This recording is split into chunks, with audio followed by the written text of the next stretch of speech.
Shabbat Shalom. It's nice to see everyone. For the first time in a very long time, there's hope in the air. Think back to where we were 1 year ago. Riots in the streets, a contentious presidential campaign, a vaccine still yet in the distant horizon, and the COVID numbers showing no signs of abating. Graduations were online, summer plans were non-existent, and many of us had yet to be in contact with anyone outside of those with whom we live. We're not out of the woods yet, far from it, but here in New York City, the mood is different. Restrictions are lifting, masks are coming off, and people are coming back to shul. 2 of my children have already left to staff summer camp, and the debates we're having about vaccines are not about availability, but whether enough people will avail themselves to what is available. To be clear, there is no victory lap to be had. 600,000 people in our country have died, hotspots remain around the globe, and the bottom could drop out at any moment. But the mood has changed, and it's changed for the better. There's hope. There's talk, for the first time in a long time, of a return to normal. So it's with this thought and all its qualifying kanahoras that this morning I want to pose the following question to you. Before, please God, we do return to normal, is there anything from this pandemic experience that we want to take with us on our journey forward? Are we any wiser, stronger, changed in any way for the better? Again, none of us chose this, and I don't believe there's any providential purpose to our misery. As the ailing Rabbi Chia said to Rabbi Yochanan in the Talmud, I welcome neither the suffering nor its reward. And yet, we've all experienced something. Individually and collectively, we've adjusted, we've adapted, and we've confronted mortality. Our Torah reading opens with the red heifer ritual by which a person who has had contact with a corpse re-enters a community. Not even King Solomon understood the ritual. I certainly don't, other than the fact that somehow it teaches that a brush with death demands that a person both absorb and exorcise the trauma of that experience. We've all had a brush with death, and now there's talk of re-entry. What must we take with and must purge?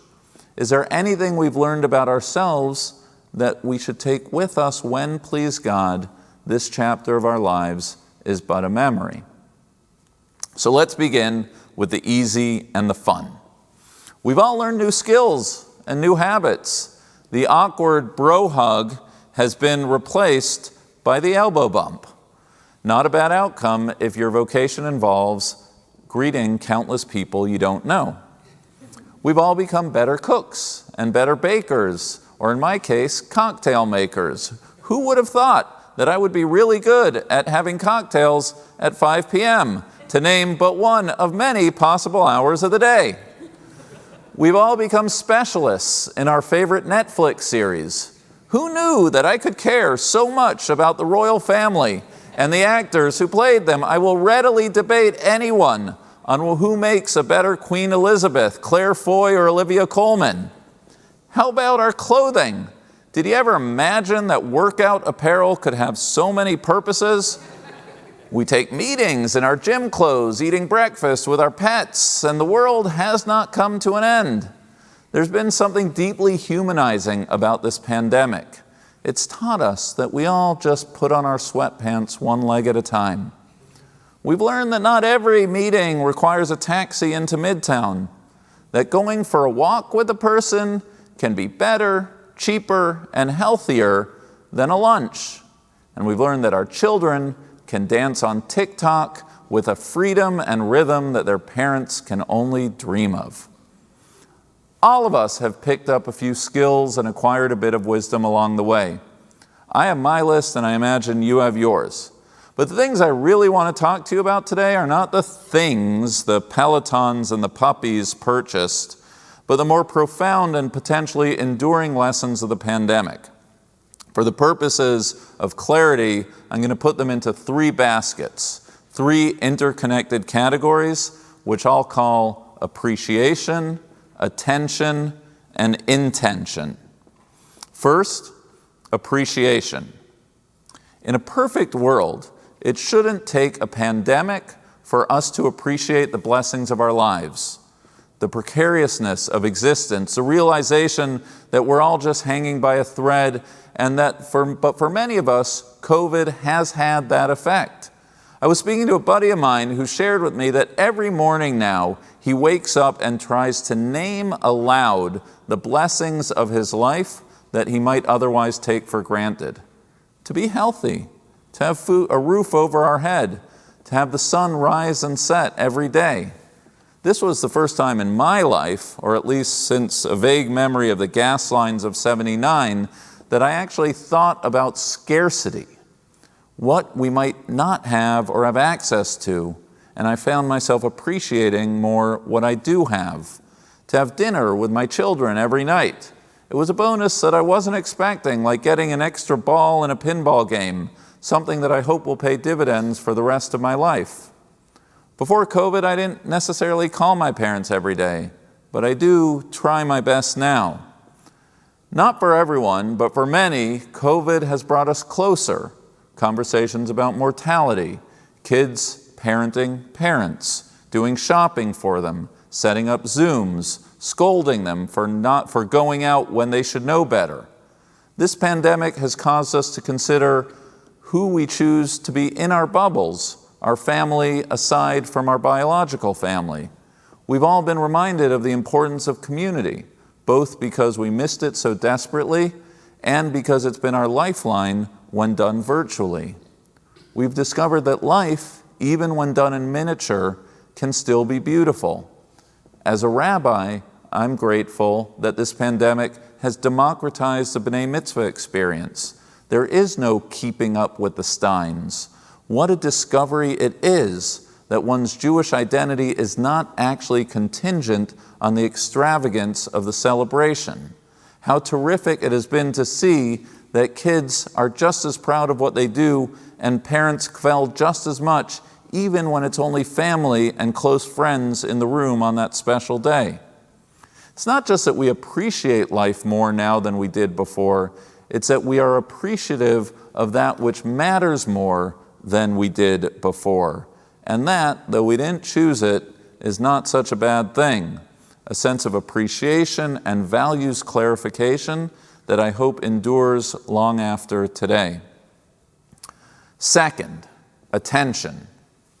All of us, in ways we weren't before, are paying attention to the cracks of a society and the things that ail this world in which we live. I'm deeply appreciative of the blessings of my life, and I'm deeply aware that in a world of haves and have-nots, I'm counted among the former and not the latter. If I ever heard the term essential worker prior to the pandemic, I can't remember.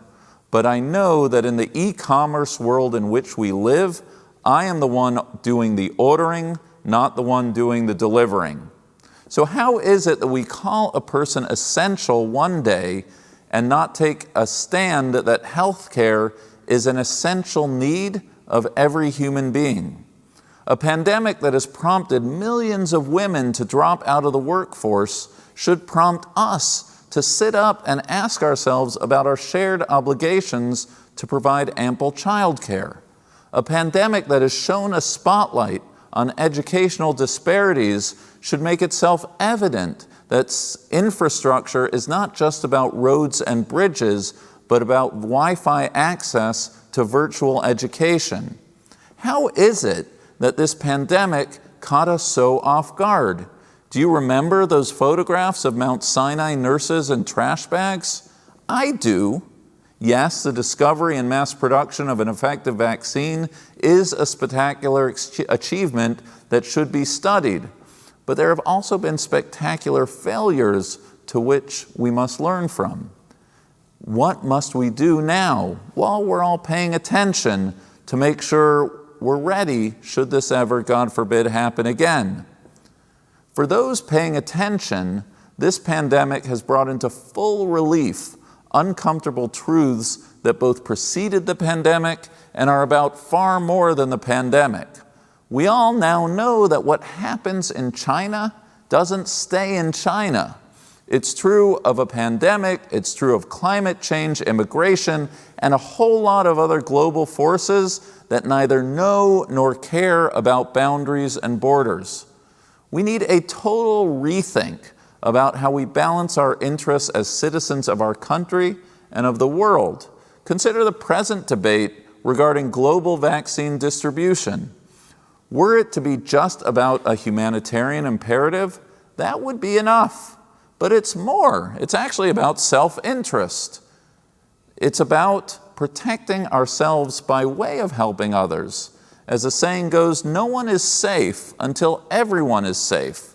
It shouldn't be lost on us that this very pandemic that prompted us to enter into our pods has also forced us to acknowledge how interconnected we all are.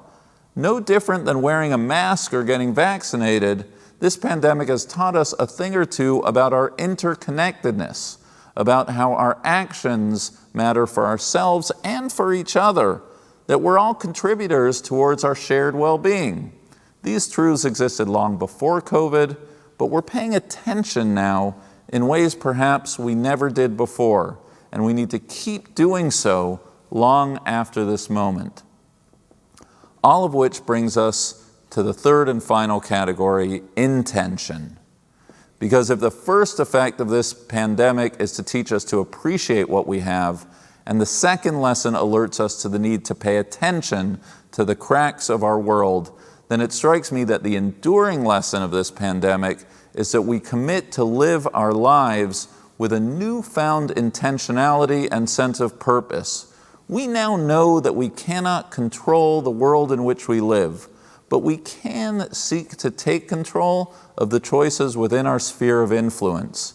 The other day, I went for a walk, not lunch, with a 20-something product of our synagogue, who shared with me that this pandemic has prompted her to reflect more deeply on the vocation she is choosing, the relationship she is building, and the Jewish life to which she aspires to be living.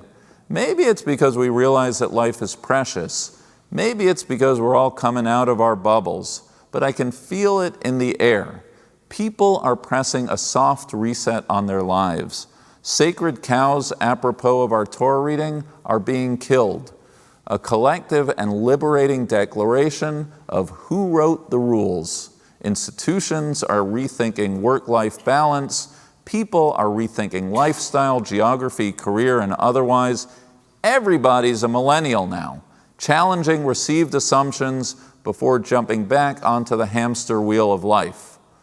Most of all, in recognizing that we all only get one go-around in this world, people are extending themselves the courtesy of asking, what is it that is actually important to me in work, in family, in community, and for some of us, I hope, we're taking steps to live intentionally, to live in a manner that reflects the aspiration to make our ideals real.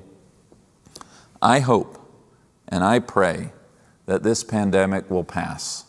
I pray for the comfort of those in pain, and I pray that the memory of those whom we have lost are ever remembered for a blessing. I look forward to the day when this is all a memory, when a grandchild or great-grandchild of mine calls me up and asks to speak to me because her social studies assignment is to interview someone who lived during the time of the great COVID pandemic. But that day is yet far in the future. Right now, maybe the best we can do is to emerge from all this a bit wiser, a bit stronger, and changed for the better.